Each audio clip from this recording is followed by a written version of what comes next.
महानगरपालिकेची प्रारूप मतदार यादी या संदर्भात शिवसेना पक्षाच्या वतीनं आम्ही निवेदन देण्यासाठी आलो होतो। यादीमध्ये दुबार मतदार असतील, घुसखोर मतदार असतील किंवा ज्या काही त्रुटी असतील त्या त्रुटी दाखवण्याचं काम शिवसेना पक्षाकडून आम्ही आज केलं।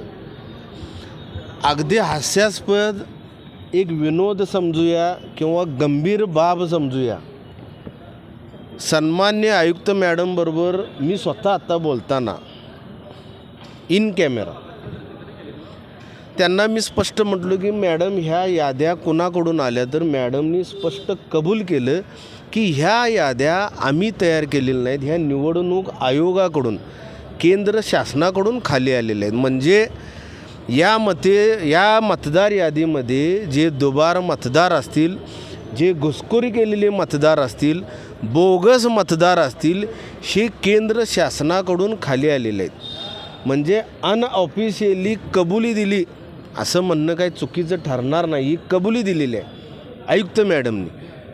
मग त्यांना पुन्हा आम्ही प्रश्न विचारला, जर ह्या त्रुटी आम्ही तुम्हाला दाखवल्यानंतर इलेक्शन होणार की याचं काय होणार, पण त्या विषयावर त्या निरुत्तर झाल्या। सांगण्याचं तात्पर्य जनतेपर्यंत आपल्या माध्यमातून आमच्या भावना पोचवाव्यात।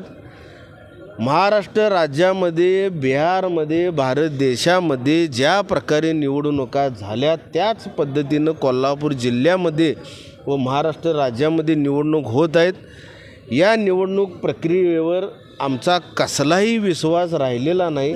प्रशासन असेल, निवडणूक आयोग असेल आणि केंद्र शासित जे कोण मंत्री महोदय असतील, ह्या सगळ्यांचं एकमेकाबरोबर लागेबंदे झालेलं आहे।